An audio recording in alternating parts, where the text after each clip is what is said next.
નિખારતા ગુજરાત ન્યૂઝમાં આપનું સ્વાગત છે। અમદાવાદના ઇન્દ્રપુરી વિસ્તારમાં કોંગ્રેસ સમિતિના સભ્યોએ પોલીસ અને સરકાર વિરુદ્ધ વિરોધ પ્રદર્શન કર્યું। અમદાવાદના ઇન્દ્રપુરી વિસ્તારમાં કોંગ્રેસ સમિતિના સભ્યોએ પોલીસ અને સરકાર વિરુદ્ધ વિરોધ પ્રદર્શન કર્યું હતું। તેઓએ બેનરો સાથે રસ્તા પર ઉતરીને રામોલ પોલીસ સ્ટેશનની હદમાં ચાલતા દારૂ, ચરસ અને ગાંજાના અડ્ડા બંધ કરવાની માંગ કરી હતી। સ્થાનિક નાગરિકોએ આ અડ્ડાઓને બંધ કરવાની તાકીદ કરી હતી, કારણ કે આ પ્રકારની ગેરકાયદેસર પ્રવૃત્તિઓ સમાજમાં નકારાત્મક પ્રભાવ પાડે છે।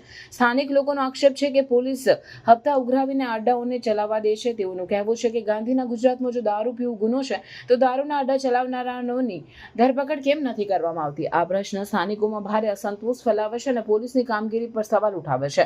કોંગ્રેસ સમિતિના સભ્યોએ રાજ્યના ગૃહમંત્રી હર્ષ સંઘવીના વિરોધમાં પણ નારેબાજી કરી। તેઓએ સરકારના અડ્ડાઓ બંધ કરવાની અને પોલીસની ભૂમિકા પર તપાસ કરવાની માંગ કરી। આ વિરોધ પ્રદર્શન સ્થાનિક નાગરિકોની સમસ્યાઓને સરકાર સુધી પહોંચાડવાનો પ્રયાસ હતો।